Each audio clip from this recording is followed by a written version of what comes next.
Assalamualaikum warahmatullahi wabarakatuh. Waalaikumsalam. A'udzubillahi minasyaitonirrajim. Bismillahirrahmanirrahim. Alhamdulillah rabbil alamin. Allahumma shalli ala Muhammad wa ala ali Muhammad. Rabbana zalamna anfusana wa illam taghfir lana wa tarhamna lanakunanna minal khasirin. Rabbi shrah li sadri wa yassir li amri wahlul 'uqdatam min lisani yafqahu qawli. Amin amin ya rabbal alamin. Alhamdulillah kita bisa kembali lagi untuk mengkaji Al-Quran. Mudah-mudahan apa yang kita lakukan dinilai sebagai ibadah oleh Allah Subhanahu Wa Taala, dan mudah-mudahan Allah mengkaruniakan kepada kita semuanya keberkahan, kerahmatan, umur yang berkah, rezeki yang berkah untuk kita semuanya. Dan mudah-mudahan Allah juga mengampuni segala kesalahan dan dosa-dosa kita. Amin amin ya rabbal alamin. Oke. Hari ini kita kembali lagi belajar di surat ke-26 di dalam Al-Quran. Kita akan melihatnya dari perspektif psikologi ya. Karena ayat ini ternyata setelah dipelajari dengan aspek itu ternyata luar biasa pelajarannya buat kita. Dan mungkin kita tidak tidak menyadarinya. Ternyata pelajarannya sungguh dahsyat sekali sih buat kita semuanya. Nah, kita mulai dari sejarah dulu ya. Sejarah tentang Bani Israel dan sejarah tentang Fir'aun. Ya. Walaupun kita tidak detail tentang sejarahnya, tapi kita akan lihat secara overview. Pertanyaannya gini, yang dijajah oleh Fir'aun itu kaum apa sebenarnya? Bani Israel. Bani Israel. Bani Israel itu keturunan dari siapa? Nabi Yakub. Nabi Yakub, oke.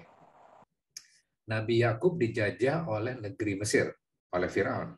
Nah, seorang keturunan dari Bani Israel yang berhasil menjadi pejabat di Mesir, itu siapa? Nabi Yusuf. Nabi Yusuf, oke. Artinya bahwa ketika Nabi Yusuf menjadi orang nomor 2 di negeri Mesir pada saat itu, tentunya Nabi Yusuf melakukan dakwah dengan cara Nabi Yusuf kan sebenarnya. Karena oke. Artinya bahwa orang-orang Mesir itu tahu nggak tentang Islam? Tahu mestinya ya. Tahu mestinya. Tahu. Karena nggak mungkin Nabi Yusuf tidak berdakwah kan? Iya. Oke. Berarti orang-orang Mesir tahu tentang Nabi Yusuf, tahu tentang agama Islam, tahu tentang Allah berarti kan? Oke. Nabi Yusuf berdakwah juga nggak melalui kebijakan? Iya. Oke. Iya, jelas. Oke. Nabi Yusuf punya jasa nggak buat negeri Mesir? Sangat. Sangat. Karena Nabi Yusuf itu menyelamatkan satu, perekonomian, yang kedua menyelamatkan nyawa, dengan apa? Dengan menafsirkan mimpi. Ya. Iya. Ada 7 masa paceklik dan akan ada 7 masa panen raya kan? Panen ya. Sehingga ketika akan menghadapi masa paceklik berkepanjangan, maka Nabi Yusuf yang memiliki sebuah otoritas, yang memiliki power, menerapkan sebuah kebijakan. Makanan atau hasil panen itu tidak semuanya dikonsumsi, tapi disimpan. Sehingga ketika masa paceklik, maka dikeluarkan ini kan, dibagikan kepada rakyatnya. Oke, berarti kan ini manajemen ya. Manajemen untuk mengatur ekonomi dan pangan. Karena kan ketika krisis pangan, maka resikonya apa? Satu, kematian, bisa juga chaos kan? Oke. Artinya apa? Bahwa orang Mesir itu sangat tahu tentang sepak terjang gitu ya. Dakwah juga yang dilakukan oleh Nabi Yusuf. Mereka mengenal adanya Rob ya. Adanya Allah, adanya Tuhan. Mereka mengenal itu. Artinya bahwa bangsa Mesir itu sama sekali bukan bangsa yang tidak tahu tentang Islam. Oke. Nah, kemudian Nabi itu kan akan mengatakan bahwa akan ada yang menyusul kan sebenarnya. Akan ada Nabi yang terakhir yang akan menyusul. Jadi ini beberapa literatur mengatakan kayak nubuat gitu ya. Prediksi gitu ya. bahwa akan ada nabi berikutnya yang akan menggenapi atau yang akan memberikan pengajaran ya, gitu. Namun yang terjadi apa? Fir'aun ini penguasa pada saat itu. Fir'aun itu kan gelar, ya, gelar gitu ya, gelar raja di Mesir, Fir'aun. Nah, kemudian salah satu raja gitu ya di negeri Mesir itu gitu ya, mereka dia mengatakan dia sebagai Tuhan, gitu ya. Oke. Nah, kemudian ketika Nabi Musa ini keturunan dari siapa?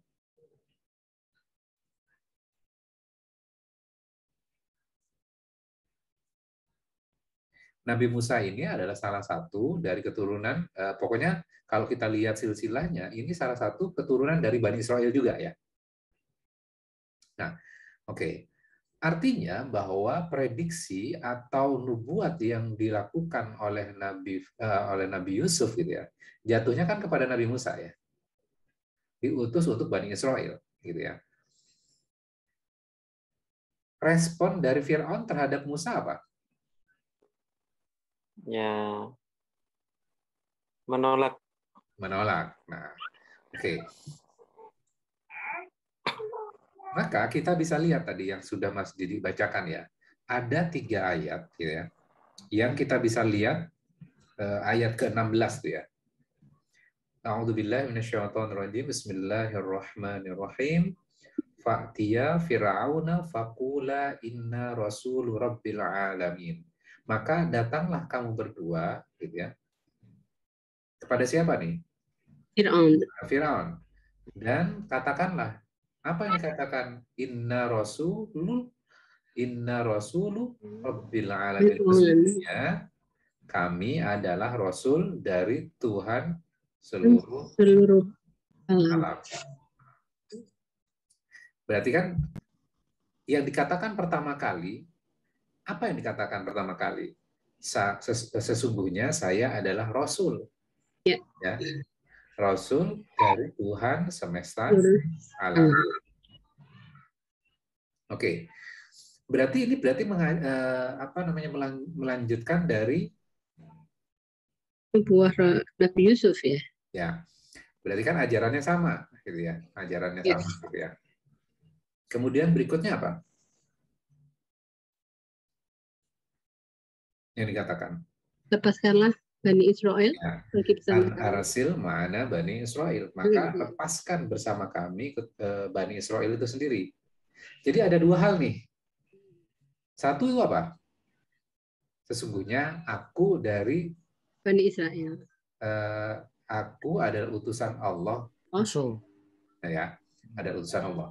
Yang kedua message-nya adalah lepaskan Bani Israel. Bani Israel ini keturunan dari siapa? Balik lagi tadi. Nabi Musa. Nabi Yusuf. Nabi Yusuf kan?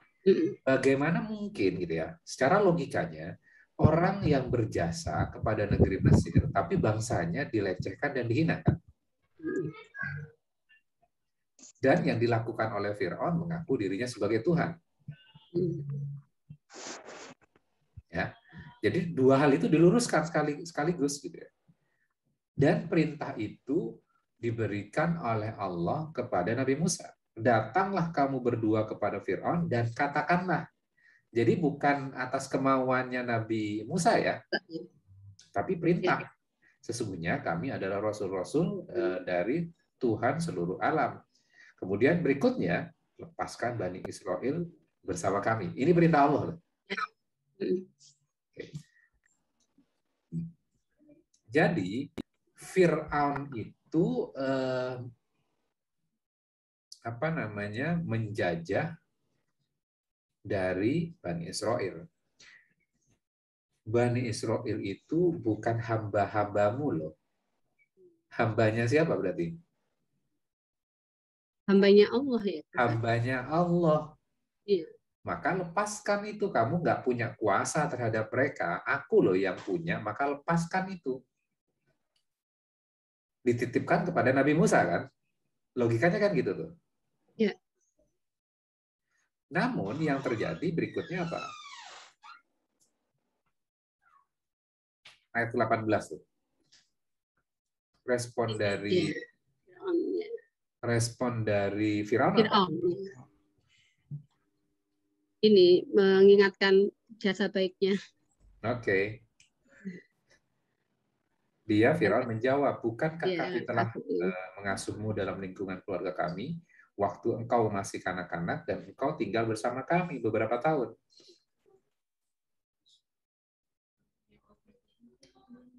Nah, itu kan yang disebutkan. Artinya apa? Nabi Musa sedang mendakwahkan kebenaran. Ya, mendakwahkan kebenaran bahwa aku adalah salah satu dari rasul-rasul. Yang kedua, lepaskan Bani Israel. Oke. Sekarang dibalik tuh sama Firaun. Kamu kok nggak bersyukur sih? Jadi poinnya langsung dibalik tuh. Bukan fokus kepada pesan yang disampaikan, tapi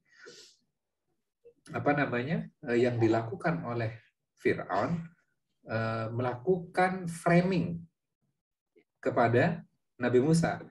Loh, kamu itu nggak bersyukur, gitu. Ya. Dan artinya apa? Firaun menempatkan dirinya menjadi apa? Victim, korban kan? Ya. Ya. Dan yang istilahnya yang menganiaya dengan tidak bersyukur itu siapa? Nabi Musa. Nabi Musa. Berarti kan ini membalik keadaan kan sebenarnya.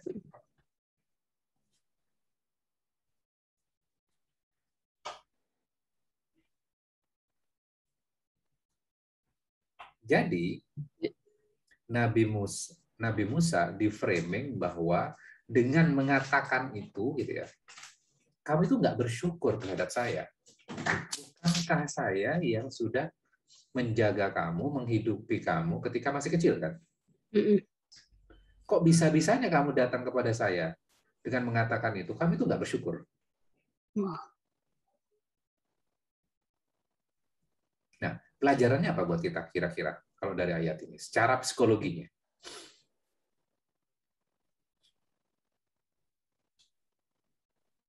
Dibuat apa ya Ustadz?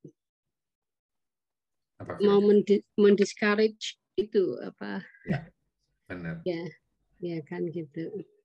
Jadi kan membuat Nabi Musa merasa bersalah. Ya, merasa bersalah ya.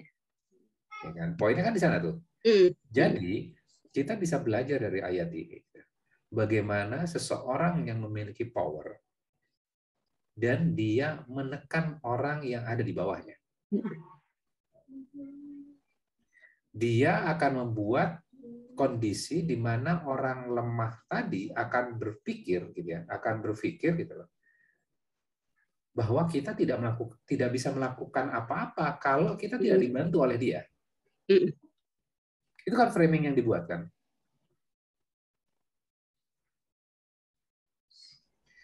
Dan ini kan kita bisa lihat dalam kondisi kehidupan kita sekarang kan. Bisa jadi kan orang seperti ini. Nggak akan ada orang yang menolong kamu loh kalau di luar, kalau misalnya saya nggak membiayai kamu. Terjadi nggak ini dalam lingkungan kita, orang-orang kita gitu ya? Banyak. Bisa dalam keluarga, bisa dalam lingkungan pekerjaan juga kan? Yeah. Kalau aku dulu nggak mau wawancara kamu dan nggak nerima kamu di sini, kan bisa terjadi kan? Iya, iya. Kalau saya nggak gaji kamu nggak akan punya kehidupan seperti sekarang loh. Kalau saya nggak mengangkat kamu, bisa terjadi seperti itu kan? Oke. Nah, ini kan seperti membangun gini. Ada momen di mana momen itu seakan-akan orang yang punya power itu ada momen love and care-nya. Namun setelah itu kan posisinya langsung dibalik kan, untuk melakukan sebuah penekanan terhadap orang yang posisinya lemah ini. Kemudian orang yang memiliki power itu tiba-tiba kayak menjadi pribadi yang berbeda lagi. Ya, aku loh yang nolong kamu Musa, Tapi Nabi Firaun ini melecehkan secara moral dan spiritual Bani Israel nggak? Iya. Iya. Secara fisik dibiayai nggak Nabi Musa ini? Iya, Dibiayai. biayai. Ya. Iya.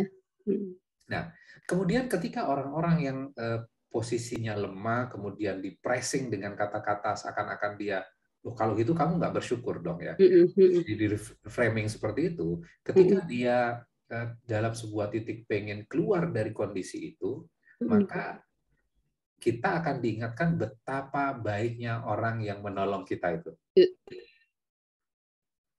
Kemudian akhirnya apa? Melakukan pembenaran. Ya. Dan akhirnya apa? Blaming dirinya Diri sendiri. itu yang salah. Oh iya, berarti saya salah ya. Sehingga apa berikutnya? Dia tidak mampu mengatakan kebenaran. Ya. Ini ada pertanyaan Bu Vero. Oke. Suratnya sudah 26 ya Bu, ayatnya 16, 17, 18 yang baru join. Oke. Step berikutnya apa lagi? Ketika kondisi seperti itu. Orang bisa ketika di-pressing seperti itu gitu ya, ditekan seperti itu, kemudian dikatakan kamu nggak bersyukur, kondisinya lemah, maka membenarkan apa yang orang lain lakukan terhadap dia. Dia itu melakukan itu karena dia banyak tekanan, dia stres dan segala macamnya. Dia melakukan itu sebenarnya bukan dia yang sebenarnya. Kan bisa terjadi seperti itu.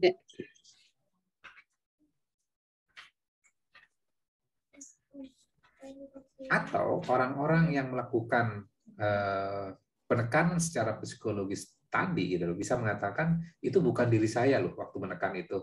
Kan bisa seperti itu kan. Oke. Nah, sebenarnya yang mereka lakukan adalah memanipulasi keadaan.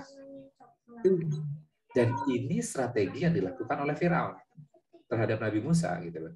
Dan ternyata kita juga bisa pelajari dari ayat ini juga bisa terjadi dalam lingkungan kita kan.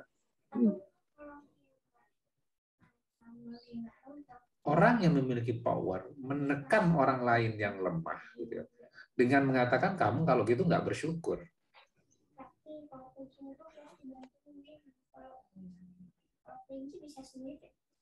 Oke, dapat ya poinnya sampai ayat ini ya. Nah, kemudian step berikutnya adalah kalau kita bisa pelajari dari apa yang dikatakan oleh Firaun ini, yang dilakukan Firaun kepada Nabi Musa, ingin menunjukkan bahwa Nabi Musa itu adalah orang yang inferior dan tidak berharga gitu ya. Kami loh yang memberikan kamu hidup di istana, kan gitu kan kata-katanya.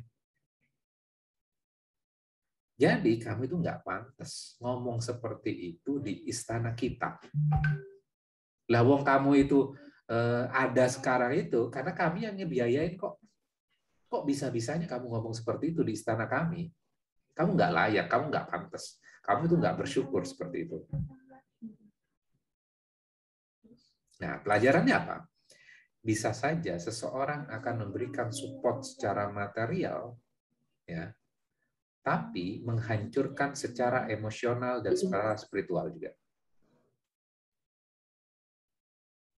Ya kan? Dan ini yang dilakukan oleh Firaun. Menolong secara fisik ya, namun secara mental dan emosionalnya kan ya tetap aja kan dinilainya sebagai Bani Israel kan. Pasti akan berbeda gitu ya. Nah, kalau kita lihat dalam kehidupan kita gitu ya, bisa saja kita dibantu oleh seseorang, katakanlah milioner atau orang yang memiliki harta banyak gitu. Namun kita juga bisa diperbudak. Jadi apa yang diberikannya itu ada hitung-hitungannya untuk menekan sebenarnya. Dan kita juga bisa merasa kita tidak memiliki sebuah kebebasan dan kita juga tidak bisa memiliki kebahagiaan gitu ya. Karena kan selalu ditekan dari atas ini kan.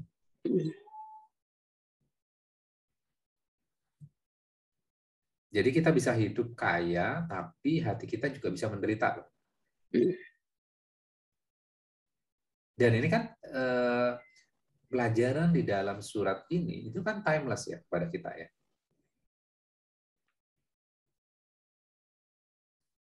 Kita bisa memiliki banyak harta, banyak kekayaan, namun hati kita tidak merasa bebas dan bahagia. Karena selalu di-pressing. Semua yang kita lakukan itu dikontrol. Dikontrol. Sehingga akhirnya apa? Kekayaan itu tidak membuat dia bahagia. Kan ada yang mudah seperti ini kan.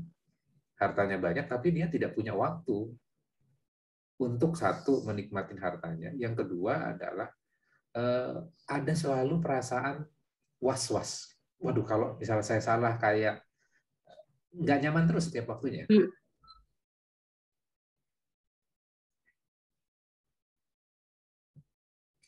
Oke. Kalau misalnya, ya, ini pelajaran juga nih. Apakah ayat ini hanya kaitannya tentang Fir'aun dan kita Muslim tidak bisa melakukan atau tidak mungkin melakukan seperti yang Fir'aun lakukan?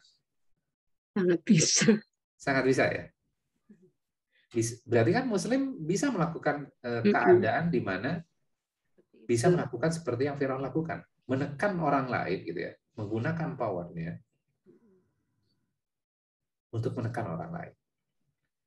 Jadi ketika mengaji Al-Quran itu, gitu ya, kita nggak bisa mengatakan ini, wah itu kan Fir'aun, nggak mungkin saya seperti Fir'aun lah.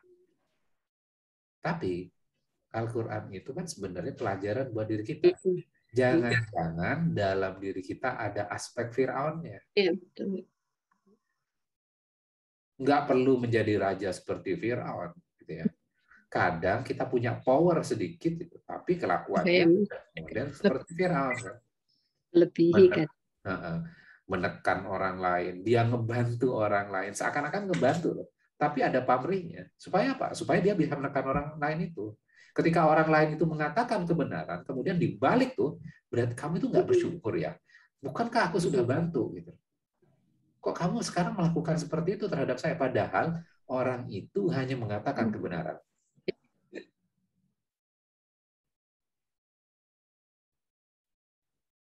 Ya. Berarti, ya. Berarti artinya bahwa dari pelajaran ini memang harus diingat bahwa kita tidak jangan sampai seperti Fir'aun ya Ustadz ya. Artinya kan itu sikap yang tidak ikhlas ya ketika membantu kan. Iya, betul ya. Betul. Benar, poinnya adalah tidak ikhlas itu. Jadi ketika kita sudah membantu orang lain gitu ya, maka kan kita tidak akan menyebutkan jasa-jasa kan sebenarnya.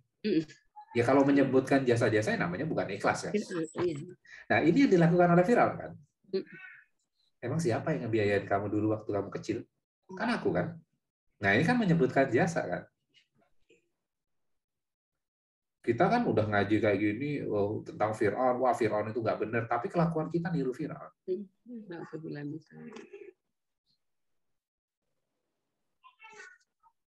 Kan ini bisa terjadi keponakan kita yang kita bantu, kan bisa terjadi seperti itu kan, atau orang lain di keluarga kita yang kita bantu, tapi kita menekan dia gitu. Kemudian kalau dia mengatakan kebenaran atau mengoreksi diri kita, gitu ya, kita bukan fokus kepada kebenaran yang dia sampaikan, tapi kita fokus kepada personalnya. Kan kebenaran itu bisa datang dari mana aja kan sebenarnya. Termasuk kebenaran itu bisa berasal dari orang-orang kita bantu.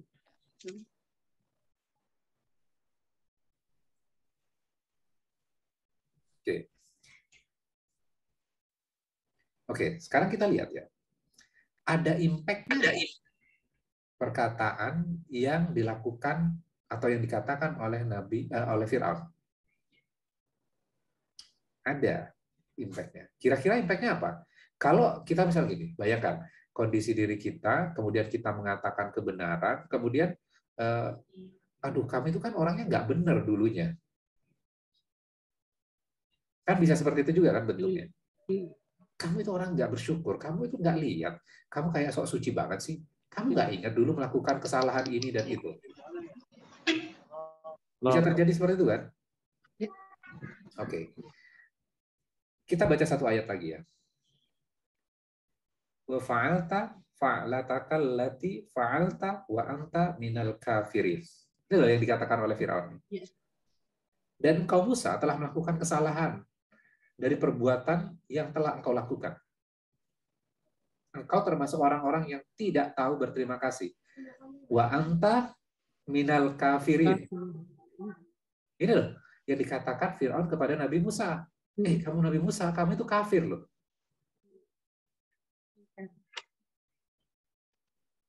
Kamu mengingkari, kafir di sini artinya mengingkari kebaikan yang sudah diberikan oleh Firaun kepada dia. Jadi posisinya dibalik. Posisinya Firaun itu menjadi victim, kayak menjadi apa namanya victim itu apa ya bahasa Indonesia? Korban. Korban. Jadi dia memposisikan sebagai korban gitu ya. Kemudian membalik, posisinya kan dibalik seperti itu kan ya. Firaun yang punya power, tapi dia memposisikan sebagai korban. Sehingga kamu sudah melakukan ini. Kamu nggak bersyukur loh. Kamu sudah melakukan kesalahan ini dan itu. Dan akhirnya apa? Orang akhirnya diam, tidak mau mengatakan kebenaran. Oh iya ya, saya salah ya. Oh saya nggak bersyukur kalau seperti itu. Akhirnya apa? Membuat orang-orang yang concern, yang kaitannya tentang kebenaran, mereka takut dan akhirnya tidak mengatakan kebenaran itu. Terjadi nggak dalam dunia politik misalnya?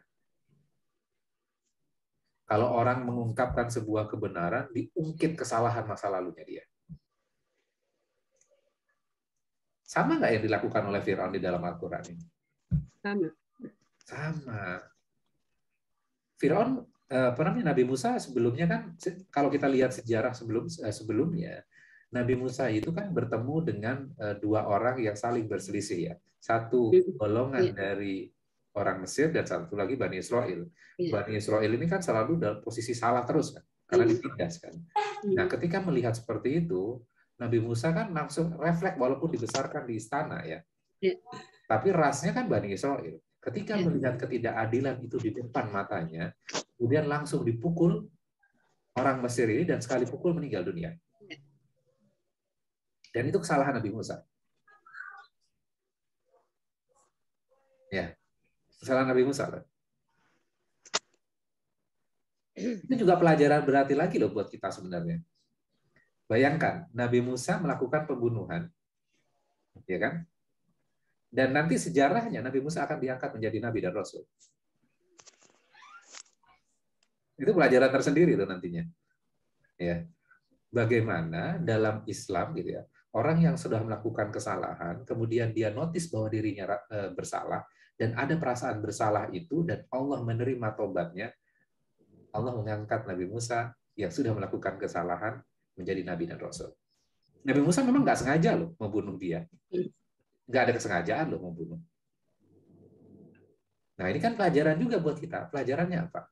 Bahwa kadang gitu ya, seseorang bisa melakukan kesalahan, kemudian dia bertobat, dan Allah angkat derajatnya. Sedangkan kita, kalau orang melakukan kesalahan, diingat-ingat sepanjang hidupnya. Loh Allah saja mengangkat Nabi Musa kok. Gitu. Kenapa kita harus mengingat-ingat sejarah kesalahan orang lain? Gitu. Dia sudah mengakui kesalahannya, dia sudah bertobat, udah selesai urusan. Allah akan mengangkat dia. Ya. Sama sejarahnya ketika Nabi Adam kan. Nabi Adam di dalam surga melakukan sebuah kesalahan yang dilarang dimakan. Kemudian akhirnya Nabi Musa beristighfar kan. Ya. Rabbana dzalamna kan, anfusana wa illam taghfir lana wa tarhamna lanakunanna minal khasirin. Kami yang zalim terhadap diri kami ya. Mengakui kesalahannya kan. Allah terima tobatnya, kemudian diturunkan di dunia, kamu jadi khalifah. Nah, itu kan jadi khalifah loh.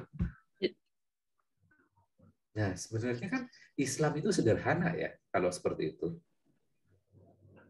Yang galak itu orang Islamnya. Yang seakan-akan tahu Islam, kemudian gampang banget melakukan judgment terhadap orang lain. Wah, nggak akan diterima tuh toh dosa dan kesalahannya dia tuh. Lah Allah aja open kok, kenapa kita jadi kayak malaikat gadungan kan? Artinya selevel Nabi aja berbuat kesalahan ya Ustadz ya. Ya. Iya. Apalagi kita yang siapalah gitu. Asal mau tobat itu. Ya, oke. Ya. Benar. Jadi, balik lagi. Apa yang dilakukan oleh Fir'aun, apa yang dikatakan oleh Fir'aun kepada Nabi Musa, itu akan mendatangkan sebuah perasaan. Perasaannya apa? Perasaan merasa bersalah. Ya. Ketika orang merasa bersalah, step berikutnya apa? Step berikutnya adalah dia akan diam, tidak mengatakan kebenaran. Coba kalau kita lihat sekarang, kalau orang mau mengatakan kebenaran sekarang, diungkitkan kesalahannya. Dalam dunia politik apalagi kan? Padahal tidak fokus kepada esensi dari permasalahan.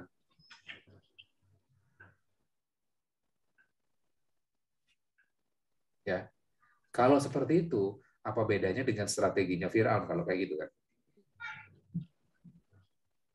Ya. Nah, step berikutnya sebenarnya gini. Ketika kita mengatakan sebuah kebenaran, bukan berarti kita merasa diri kita suci loh. Gitu loh. Itu dua hal yang berbeda. Jadi nggak harus diri kita suci dulu untuk mengatakan kebenaran. Kita itu cukup tahu bahwa yang kita lakukan sebelum-sebelumnya itu kesalahan loh. Dan kalau kita bisa lihat ya, ayat 20-nya. Qala fa'altuha idza wa ana minadh-dhalin ya. Dia Musa berkata, aku telah melakukannya dan ketika itu aku termasuk orang-orang yang khilaf. Ngakui nggak kesalahannya kalau seperti itu? Iya.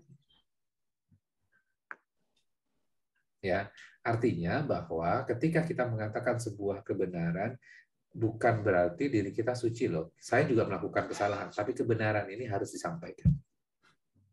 Oh, Pak Ustadz, khilaf di sini konteksnya khilaf dia apa ya? Khilafnya dia kan tidak sengaja kan sebenarnya. Yang membunuh tadi? Membunuh tadi. Oke. Ini bayangkan gini, orang melakukan kesalahan di sebuah negeri gitu ya, larangannya kan membunuh gitu ya, larangan membunuh apalagi terhadap penguasa bangsa atau ras dari penguasanya kan dia tidak ada niat sebenarnya untuk melakukan pembunuhan, dia spontan saja, ya kan, bukan yang diniatkan nanti akan dilakukan ini nanti buktinya segala macam kan nggak ada niat seperti itu kan, jadi spontan saja, itu khilaf gitu ya, bukan kesengajaan untuk membunuh. Kemudian Nabi Musa juga di ayat 21-nya gitu mengatakan, lalu aku lari darimu karena aku takut kepadamu. Kemudian Tuhanku menganugerahkan ilmu kepadaku serta Dia menjadikan aku salah seorang di antara rasul-rasul.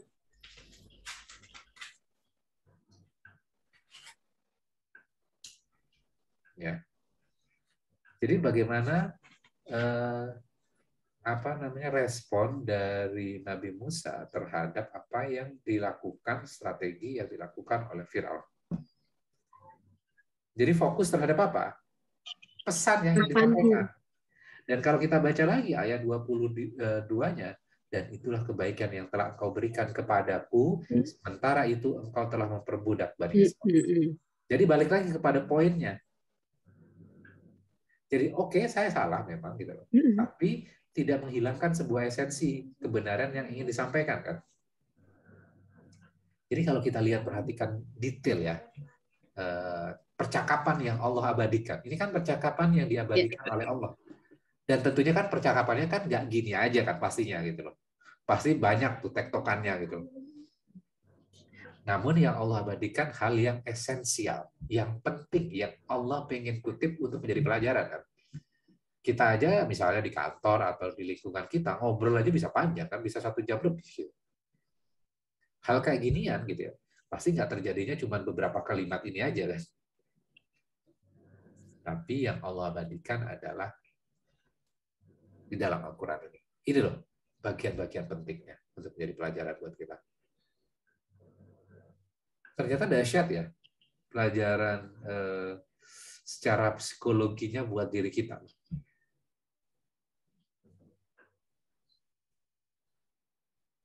Ya, kira-kira itu yang kita bisa pelajari di bagian ayat surat ke-26 ini gitu ya. Dan kita jangan menjadi seseorang yang seperti Firaun ya. Karena kan kita bisa dalam satu waktu kita menjadi victim. Tapi kita juga bisa menjadi orang-orang yang menekan, abuse orang lain ya. Jadi abuser kepada orang lain. Dan itu kan bisa bergantian. Atau di saat yang sama kita ditindas tapi kita menindas orang lain. Ya. Dan itu kan kayak apa namanya, orang yang di ospek, ketika di ospek dulu dikerjain gitu ya, dia balas dendam mengospek generasi berikutnya. Ya. Dosen dulu digitukan oleh dosennya, dia menindas juga mahasiswanya juga gitu. Kan bisa seperti itu kan. Bisa, iya. Atasan sebelum dia menjadi atasan, dia ditindas oleh atasannya. Gue dulu mencapai posisi ini, gue diperlakukan seperti ini, sekarang waktunya. Nah, kan bisa seperti itu kan. Maka kalau kita melihat ayat ini gitu ya, maka kita akan ya mengakui ya Allah belum baik ya ini. Masih banyak kesalahan yang kita lakukan. Jadi orang ngaji Al-Quran itu gitu ya, maka dia tidak merasa dirinya sok suci. Dia tahu gitu ya, bahwa dirinya belum baik. Gitu. Ketika dirinya belum baik, maka dia akan berusaha untuk memperbaiki kan. Bukan ketika kita mengaji Al-Quran, waduh orang itu kayak Fir'aun banget ya. Melihat orang lain, dia tidak melihat dirinya gitu loh. Wah, pemimpin itu kayak Fir'aun banget ya. Gitu. Kemarin juga apa namanya ngobrol dengan beberapa orang gitu ya. Ternyata pas lagi belajar ayat ini gitu, seakan-akan gini, Allah itu memberikan case realnya dalam kehidupan. Bagaimana seseorang yang memiliki power, memiliki yang luar biasa gitu ya, membantu orang lain, kayaknya dia Baik banget ya. baik banget, tulus membantu gitu. Generous. Ya, generous ketika dia sakit dibantu itu segala macam, support habis gitu ya. Tapi di satu sisi ditekan habis. Gitu. Ketika belajar ayat ini, ternyata iya ya terjadi ya. Jadi bukan hanya tentang Fir'aunnya saja, tapi apa yang dilakukan itu ternyata terjadi juga pada zaman kita sekarang. Cuman bedanya beda level ya. Bisa dilakukan oleh raja atau pemerintahan nggak misalnya? Presiden bisa melakukan ini nggak? Sangat bisa. Bisa. Menteri bisa melakukan seperti ini nggak? Bisa. Pejabat yang eselon bisa melakukan seperti itu nggak? Bisa. Kelihatannya ngebantu, tapi ada udang di balik batunya. Ketika orang itu mengatakan kebenaran, kamu nggak lihat ya waktu itu, aku kan yang bantuin kamu loh. Di daerah kamu siapa yang bantuin? Sehingga apa? Ada aspek politis untuk mereka diam. Mereka punya agenda. Kan bisa seperti itu kan? Nah, kadang-kadang kan gini, kita harus bedakan antara Islam dan politik. Kan sering ya? Kalau kita baca ayat ini ada politiknya nggak nih? Ada banyak. Ada. Kadang-kadang kan kita belajar komunikasi tentang politik. Ternyata di dalam Al-Quran ada nggak pelajarannya? Ada. Ada. Politik itu kan tujuan ya. Politik itu tujuan. Bagaimana Fir'aun itu membuat orang lain itu merasa ini kamu itu nggak benar, kamu itu nggak bersyukur, kamu melakukan kesalahan loh. Kalau kita detailin lagi gitu loh, emang yang bangun daerah kamu itu siapa? Atau juga bisa dibuka kesalahan-kesalahan kita. Kamu kesalahannya ini dan segala macam. Oke, itu kesalahan. Kita nggak mendinai itu bukan kesalahan loh. Tapi kita, iya itu kesalahan. Tapi ini loh kebenaran.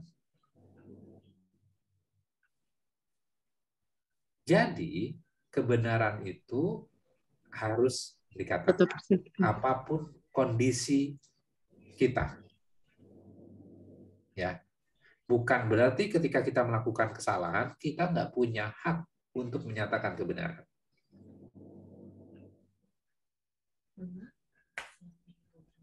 Ya. Jadi, jadilah seperti Nabi Musa. Gitu ya. Berani walaupun berhadapan dengan apa? Penguasa. Penguasa. Berat tapi misalnya. Berat nggak? Berat. Memang berat gitu loh. Karena kalau gampang hadiahnya cuma garpu, piring, Iya. Berani mengakui kesalahan juga berat, Ustaz. Iya. Sama sedang kuasa. Ya. Nah ini kan pelajaran-pelajaran ini loh Islam, gitu ya. Jadi Islam itu bukan hanya tentang cara wudhu, cara sholat, gitu. Kehidupan sehari-hari, Ustaz. Iya. Ini kan kayak kita kehidupan sehari-hari ya. Mengakui kesalahan tadi Mas Didi bilang mengakui kesalahan itu berat, iya. Gitu. Berat.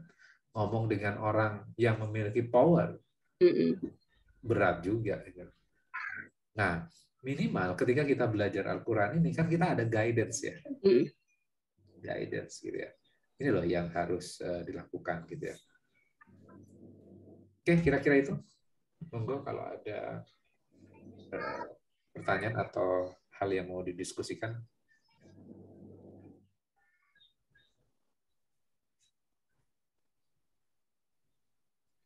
Yang ketinggalan tadi suratnya surat 26 ya. Ayatnya mulai dari 16, 17, 18, 19, 20, 21.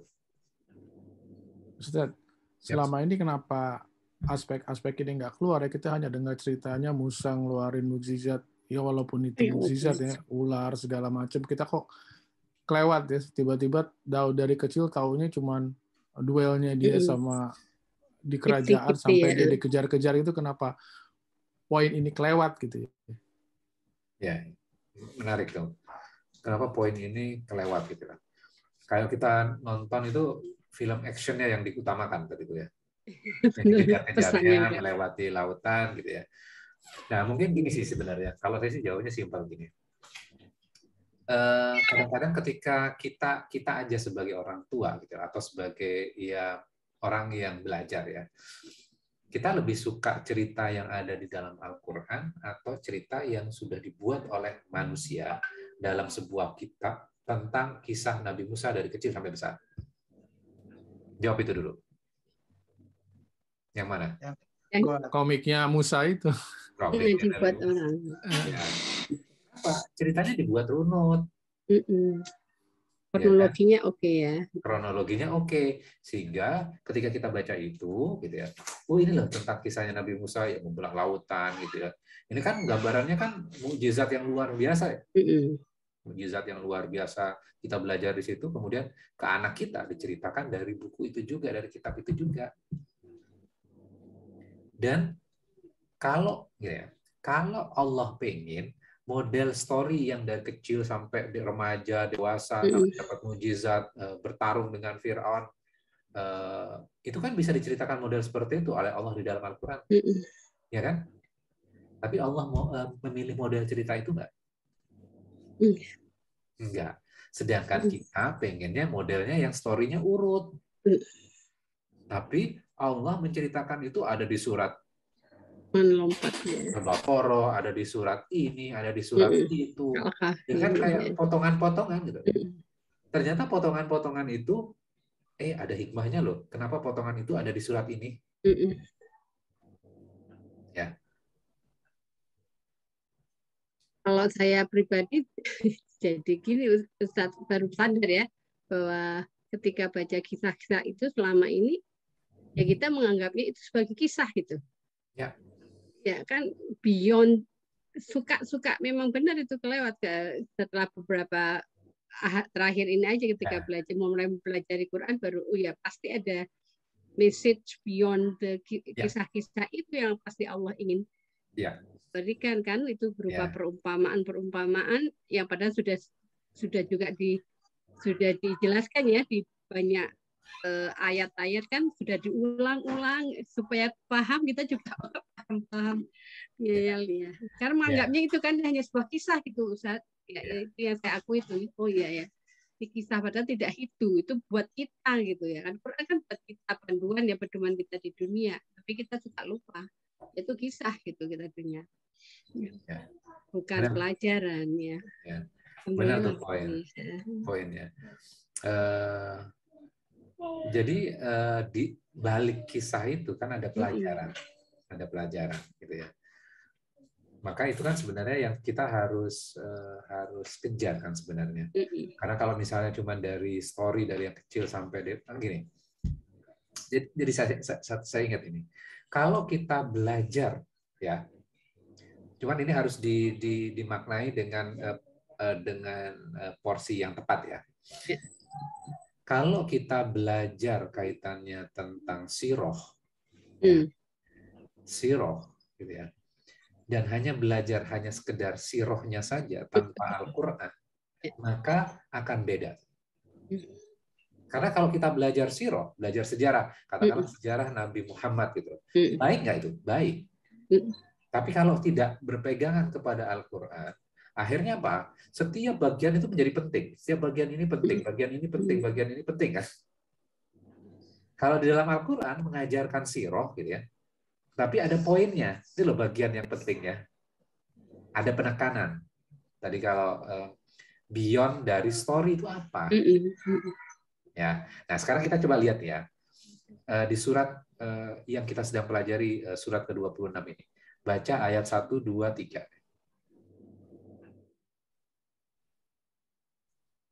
1, 2, 3. Ya, coba. Mas Didi, mau dibantu lagi.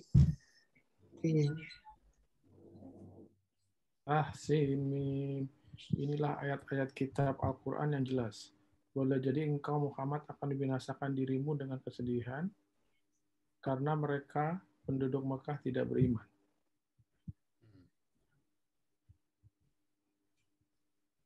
Oke. Berarti pelajarannya apa? Nabi Muhammad lagi struggling nggak? Kenapa struggling? Pemimpin Quraisy menolak kan? Kan ada suku-suku yang banyak tuh. Bos gengnya itu, ini kan ada geng-gengnya, ada kepala suku-sukunya. Nah, ketua-ketuanya itu menolak tuh.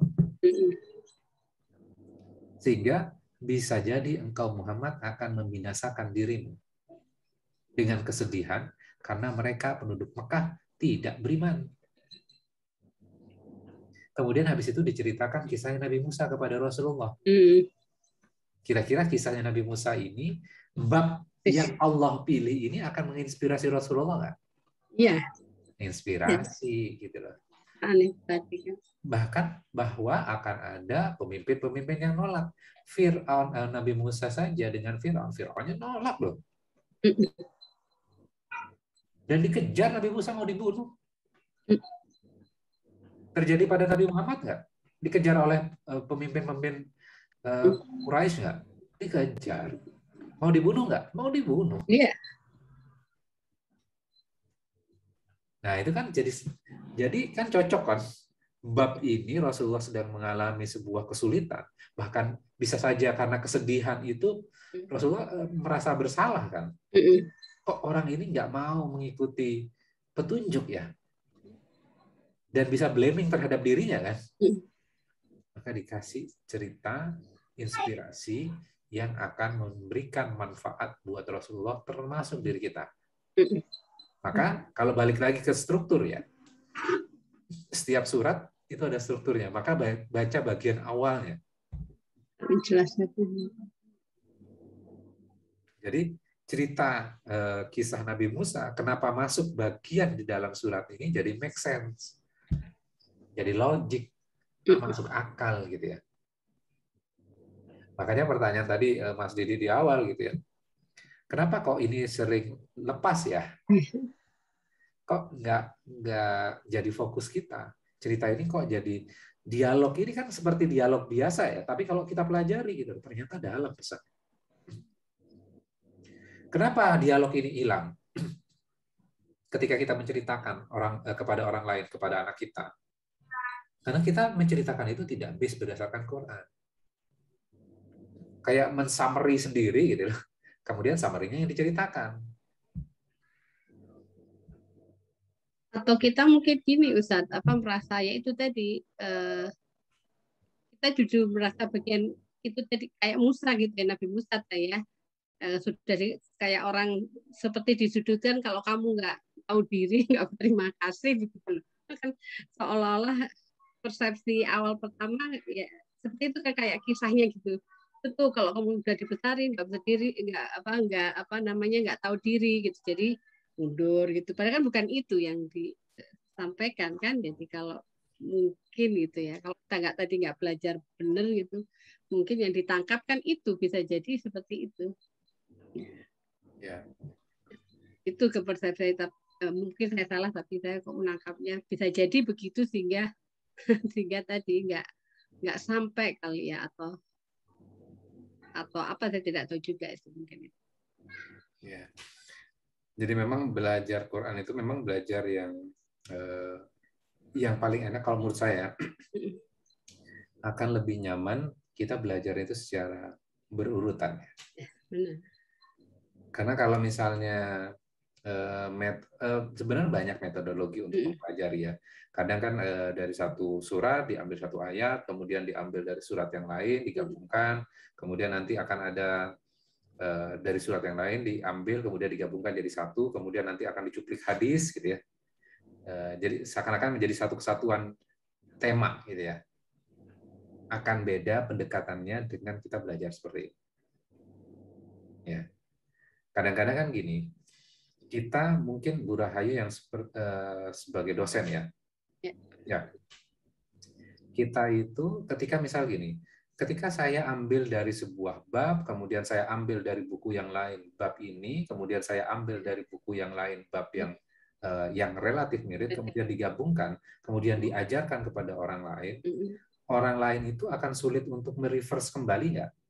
Ya. Dibandingkan cuma satu buku nih, semuanya ada di situ loh. Akan beda ya Bu ya? Akan beda. Nah, sama di dalam Al-Quran ini. Kalau misalnya kita lihat ya susunan surat ini ya, akan lebih enak tuh dibandingkan ambil dari surat Al-Baqarah, ambil dari surat ini, artinya orang harus baca semuanya loh. Sampai pada sebuah kesimpulan itu. Apakah metodologi itu salah? Enggak. Gitu. Enggak juga. Tapi itu akan jauh lebih sulit untuk kita mereverse kembali. Nah, yang terjadi di kita model yang mana? Menggabung-gabungkan kan? Dari Al-Baqarah diambil, Al-Imran diambil, Surat An-Nisa diambil, kemudian jadi satu tema, satu bab. Nah, itu metodologi pembelajaran yang seringkali kan kita terima. Gitu. Kita nggak melihat secara strukturnya di dalam Al-Quran. Itu yang mungkin yang salah satu yang akhirnya kita lost ya. Lost pelajaran yang sangat berarti di dalam Al-Quran. Gitu. Ada lagi?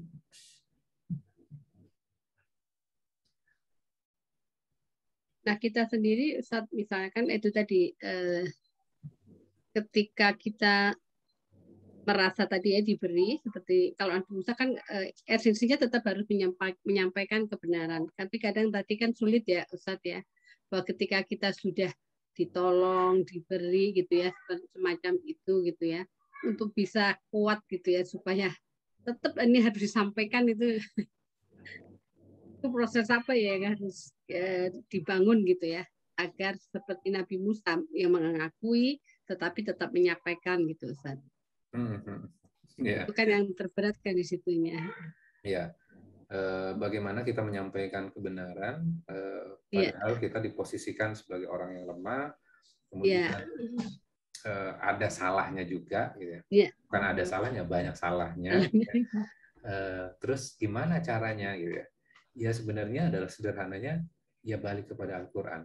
Apakah Nabi Musa nggak punya nervous ketika berhadapan dengan Firaun? Ada. Coba ya, kita baca ya.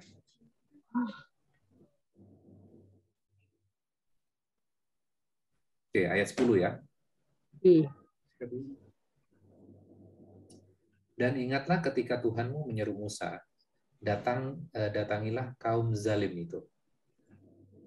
Yang memberikan cap zalim ini siapa? Nabi Musa atau Allah? Allah. Allah ya. Ya. Yaitu kaum Firaun. Yang zalim itu kaumnya Firaun. Mereka mengapa mereka tidak bertakwa?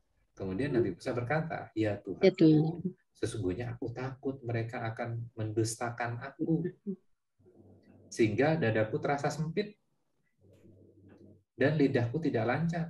Maka utuslah Harun bersamaku, sebab aku berdosa terhadap mereka. Maka aku takut mereka akan membunuhku. Ya, itu loh, ada perasaan takut dan nafas loh yang dialami oleh Nabi Musa. Kemudian Allah berfirman di ayat 15, jangan takut, mereka tidak dapat membunuhmu, maka pergilah kamu berdua membawa ayat-ayat kami. Jadi yang disampaikan itu ayat-ayatnya Allah.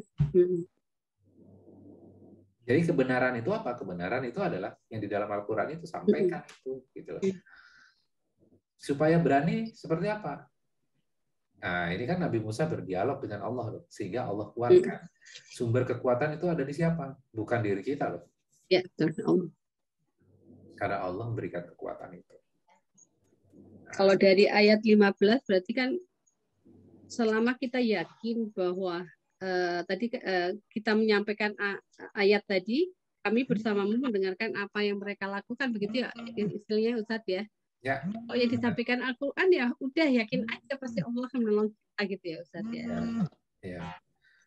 Apakah benar tadi. Pertanyaan berikutnya gini. Apakah ketika kita sudah menyampaikan Al-Quran gitu ya. Kita nggak akan tersinggung ketika orang lain itu menolak kebenaran yang kita sampaikan? Ya, harusnya enggak ya. Kayak disampaikan Al-Quran ya. Ya, ketika misalnya orang malah nadanya makin tinggi, kemudian akhirnya melecehkan, merendahkan, kita bisa sakit hati nggak? Bisa saja, bisa saja. Bisa saja. Taunya dari mana kok bisa saja? Baca lagi ayat sebelumnya. Ya. Takut itu tadi ya. Ayat ke-12 tuh. Oh iya. Ayat 13, sorry. Sehingga dadaku terasa sempit. Terasa sempit ya. Oke. Nah, kalau kita baca lagi ayat 3, boleh jadi engkau Muhammad akan membinasakan dirimu. Berarti kan merasakan juga loh. Iya, sedih. Ya. Padahal Rasulullah itu menyampaikan kebenaran yang Allah sampaikan kepada beliau, disampaikan kepada umatnya. Jadi kalau kita lihat ini saling berkorelasi ya. Iya. Oh, bagian awal ini tentang Rasulullah, kemudian habis itu Nabi Musa bagaimana strugglingnya, merasakan kesempitan juga. Seakan-akan gini, hai Muhammad, sebelumnya juga merasakan kesempitan kok. Jadi bukan hal yang baru, ini loh pelajarannya. Aku kutipkan ya, apa dialognya aku dengan Nabi Musa, dan dialognya Musa dan Fir'aun, dan apa yang dikatakan Fir'aun. Kamu bisa belajar darinya. Jadi pas kita baca ini gitu loh, kita Mau aspek kita belajar psikologi, aspek misalnya komunikasi gitu loh. Kita akan bisa melihat dengan angle yang berbeda-beda, penafsiran yang berbeda-beda, ya kan? Kalau misalnya seorang guru gitu baca ini akan harusnya berbeda juga pendekatannya. Angle-nya jadi banyak. Penafsirannya jadi kaya kan sebenarnya. Nah, yang perlu dicatat adalah Al-Qur'an adalah Al-Qur'an, penafsiran itu berbeda dengan Al-Qur'an. Nah, yang kita sedang pelajari ini, yang saya sampaikan ini adalah penafsiran terhadap Al-Qur'an. Ya. Kalau misalnya Bapak Ibu sekalian, oh kok penafsirannya beda ya dengan ustadz yang lain? Iya, tidak ada masalah. Namanya penafsiran setiap orang, angle-nya bisa saja berbeda. Gitu. Dan kita tidak bisa, harusnya sama. Enggak, Al-Qur'annya yang sama. Tapi seorang yang memiliki background kedokteran, ketika misalnya melihat sebuah ayat akan berbeda dengan orang psikologi misalnya. Ya. Orang yang praktisi dalam sesuatu yang fisikal akan berbeda juga. Seorang ahli fisika akan berbeda. Gitu. Kalau misalnya kita baca Al-Quran melalui sudut pandang, misalnya ada seorang Agus Mustafa ya namanya, beliau dari Surabaya. Kalau kita dengarkan kajiannya itu juga berbeda, gitu ya. Sangat berbeda. Gitu ya. Oke. Satu lagi boleh nggak, Ustaz? Boleh. Penafsiran. Ini suka apa? Kalau misalnya ini nakal, ini pikiran nakal saya aja, Ustaz. Kan tadi ada strateginya Musa ya, Ustaz, memframing gitu ya. Nah, bisa nggak kita misalnya untuk hal tertentu itu kita melakukan, walaupun nggak boleh nakal itu untuk sesuatu yang mungkin apa yang membuat itu menjadi entah alasannya itu membuat kita juga membuat dengan orang lain memframing seperti itu. Tapi bukan untuk menjadikan tadi pamrih ya, mungkin nggak sih gitu Ustaz, itu kan kita kan melihat kita kan belajar dia memframing saya misalnya begitu kan, tapi kita ingin berstrategi gitu misalnya, saya harus bisa memframing dia agar dia seperti apa gitu misalnya seperti itu Ustaz. Ini pikiran nakal saya mas, makanya saya katakan gitu. Ya, menarik ini. Jadi apakah bisa menggunakan teori framing ini untuk sebuah ya. Kita bisa pelajari dari Al-Quran ini bahwa teori framing itu gitu loh, itu juga terjadi kan sebenarnya. Ya. Karena itu jadi ilmu Ustaz, kalau saya lihat di ilmu komunikasi kan framing. Ya, benar. Ketika kita paham, ternyata di dalam Al-Quran juga disentuh loh aspek framing yang dilakukan oleh seorang yang ini kan kita baru bab di sini kan. Dilakukan untuk sebenarnya adalah mengcounter kebenaran. Ya, jadi tujuannya itu framing itu adalah untuk mengcounter kebenaran. Nah, itu yang salah. Itu yang salah. Ketika misalnya kita dalam strategi komunikasi melakukan framing gitu ya, untuk tujuan sebuah kebenaran misalnya gitu ya, framingnya dalam kerangka goalnya dulu. Framing itu strateginya gitu ya. Maka gitu, itu juga bisa kita lakukan. Tapi bukan dalam hal negatif ya. Kayak misalnya kita belajar dari sini ya. Oke. Bisa nggak ustadz-ustadz kita, ulama-ulama kita di framing yang buruk? Bisa. Bisa kan? Sehingga kita itu akan dibuat umat ini akan dibuat tidak respect terhadap dia. Bisa kan? Dijatuhkan, kesalahannya disebutkan, dia golongan Wahabi lah, apalah gitu. Kan bisa seperti itu kan? Entah ceramahnya yang dulu dikutip kembali, padahal pemahamannya beliau sudah berubah. Ini kan juga bisa kan? Jadi di framingnya adalah dia itu nggak benar. Sehingga akhirnya kita actionnya apa? Kita tidak respect terhadap yang namanya ulama. Tidak respect terhadap yang namanya ustadz. Ya kan? Kalau sekarang misalnya gini, saya mention beberapa waktu yang lalu ya, kita akan dibuat misalnya nggak respect terhadap ustadz kita. Kalau dulu kita ketika mengkritik ustadz itu kan kita sangat berhati-hati ya, kritik aja kita nggak akan berani gitu ya di depan publik gitu ya. Tapi sekarang Orang bisa komen sembarangan nggak di sosial Aduh, media? sangat. Dan itu dianggap wajar. Gitu. Dianggap wajar. Gitu. Kalau dulu seorang ulama mengkritik ulama tapi dengan ilmu. Ya. Kalau sekarang itu di framing untuk menjatuhkan, sehingga orang gampang sekali untuk apa? Tidak respect akhirnya.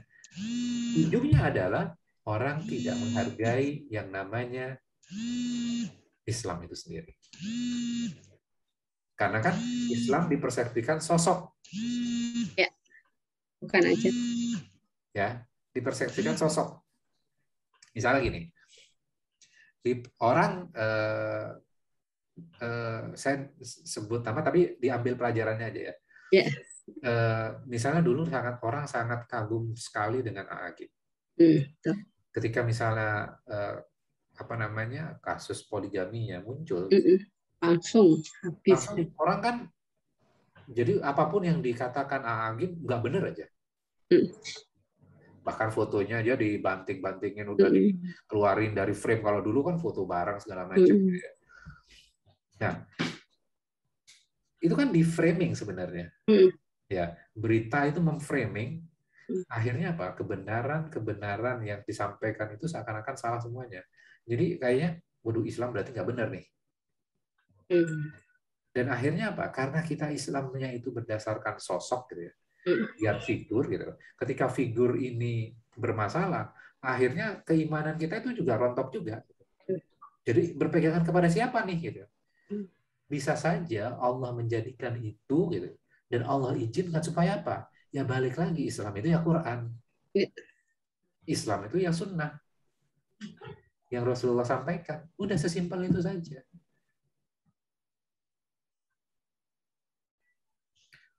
Kemarin misalnya Ustadz Abdul Somad naik luar biasa secara popularitasnya. Dan orang mengagumi beliau, belajar kepada beliau.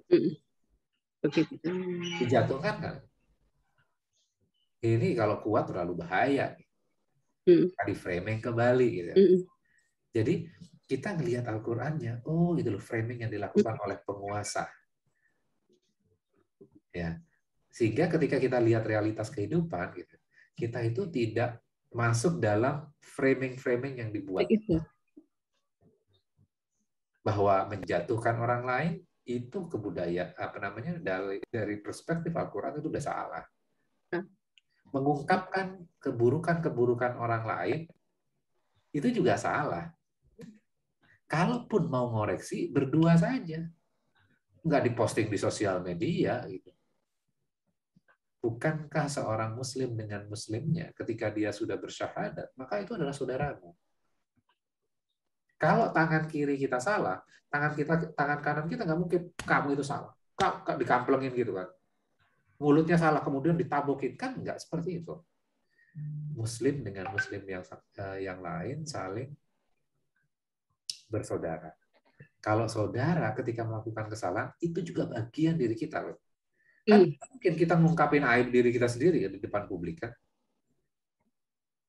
Apalagi habis itu kita nggak ngungkap kok, cuman kita sharing aja, sama saja. Jadi prinsip-prinsip dasar di dalam agama Islam itu yang harus dipegang.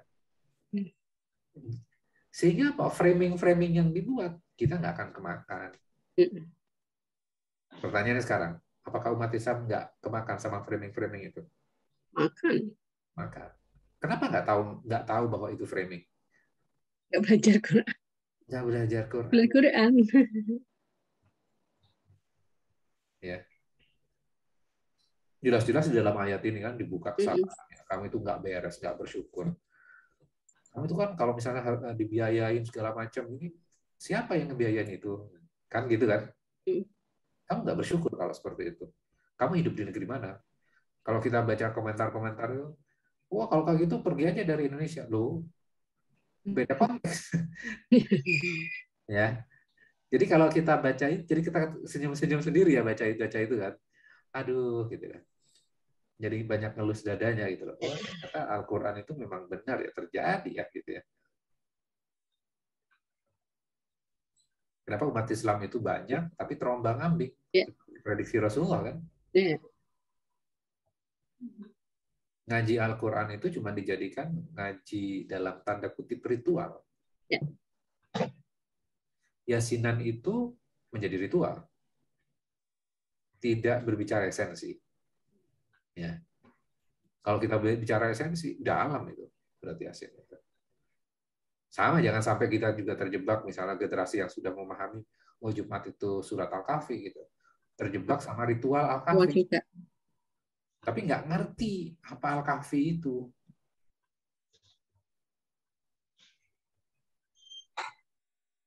Ya. Pertanyaan saya nih, yang biasa Al-Kahfi hari Jumat. Apa pelajaran Al-Kahfi supaya kita bahagia? Alhamdulillah, pertama itu. Alhamdulillah. Ya. Syukur. Ini juga kadang setiap Jumat itu saya aja berpikir kembali ya. Surat Al-Kahfi itu membuat kita bahagia.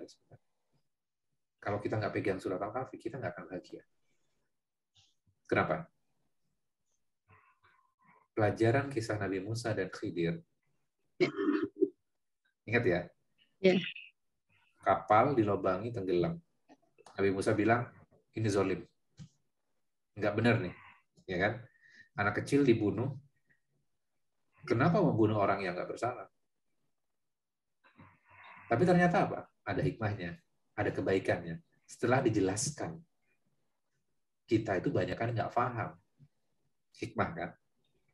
Maka kita mengatakan kejadian ini buruk, kejadian ini buruk. Tapi setelah kita tahu hikmahnya, kita mengatakan baik, baik, baik. Oke, artinya apa? Mindset kita dibuat supaya kita bahagia. Kita percaya bahwa kejadian yang terjadi itu Allah sudah izinkan dan pasti itu terbaik. Kalau mindsetnya itu, gitu loh, kejadian buruk pun, gitu loh, orang yang mengumpat kita, yang ngomelin kita, Allah izinkan loh itu. Kalau Allah nggak izinkan, nggak akan terjadi. Kalau Allah izinkan itu terjadi, gitu, pasti ini baik. Pasti baik. Kira-kira apa ya baiknya? Kan gitu kan? Mindset kita kan langsung berubah tuh. Allah izinkan ini, pasti baik nih. Apa ya kira-kira nih? Pasti ini keren nih. Kan gitu kan? Sehingga kita, mindset kita berubah. Kita akan menjadi bahagia tuh. Walaupun keburukan yang kita anggap itu keburukan. Step berikutnya adalah ketika kita sudah notice bahwa ini pasti baik, akhirnya apa? Kita bisa mengucapkan Alhamdulillah tuh, ayat pertama di dalam surat Al-Kahfi. Nggak mungkin kita bersyukur kalau kita menganggap kejadian ini buruk. COVID ini buruk. Bisa nggak kita mengucapkan Alhamdulillah kalau kita berprasangka negatif? Nggak mungkin. Artinya positive thinking itu ada nggak di dalam Al-Quran? Kita belajar positive thinking biasanya apa? Di teori mana? Di luar Al-Quran. Ya. Ternyata di dalam Al-Quran, oh ternyata itu ya caranya ya. Yakin bahwa, gimana kita yakin? Gimana supaya kita yakin? Setiap Jumat baca surat Al-Kahfi, pelajari isinya. Kalau enggak, gitu, surah Al-Kahfi akan mendapatkan cahaya sampai Jumat yang akan datang, tapi nggak ngerti isinya. Gimana jadi cahaya, gitu ya? Jadi ritual lagi baliknya.